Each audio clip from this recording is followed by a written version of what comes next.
RSTV presenteras av betsafe.com. Vi behöver er stöd och hjälp hela tiden. Så ge aldrig upp oss. Var där hela vägen.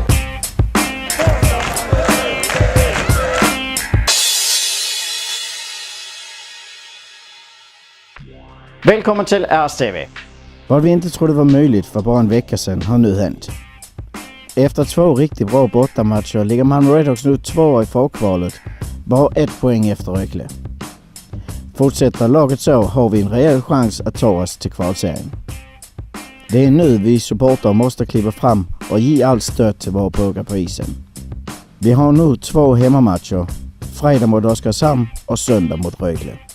Jag står här med en trogen Malmö-supporter, va? Ja. Hur länge har du gått på klubben då? Sen arenan öppnade. 2008 alltså? Ja, just det. Hur många år har du varit med? Sen 88. 88? Ja, Det var inte jag förut. jag har varit med på båda SM-guld. Det är bra. Vad heter du för? Lars Kristensson. Och du kommer från Malmö? Trelleborg. Trelleborg, ja, det går också bra så länge du kommer från Malmö. Du har inte varit med så himla länge, men vad var det som fick dig att börja gå på hockey? Ja, det vet jag inte.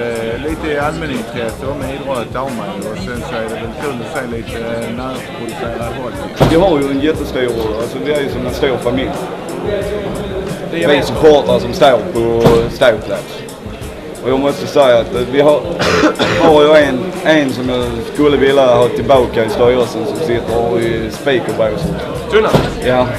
Christian Svensson? Jag skulle vilja ha han tillbaka för när jag tog upp av uppe i Jönköping så stöttade han mig. Han hjälpte mig till 100%. Bra kredd till Christian Svensson. Det låter bra. Och jag sa det att underbara människor får man leta efter. Kommer det fortsätta gå nästa säsong också? Absolut. Då kanske det blir medlemskap med Redhawks Support också? Det kanske man kan bli.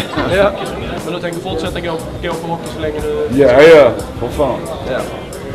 Allt efter hur det går i helgen kan det bli snabba beslut angående kommande bortaresor. Så håll dig uppdaterad på vår hemsida rs96.se eller vår Facebook-sida facebook.com/redhawksupport. Det var allt vad vi hade för denna gången i RSTV. Tack och hej då.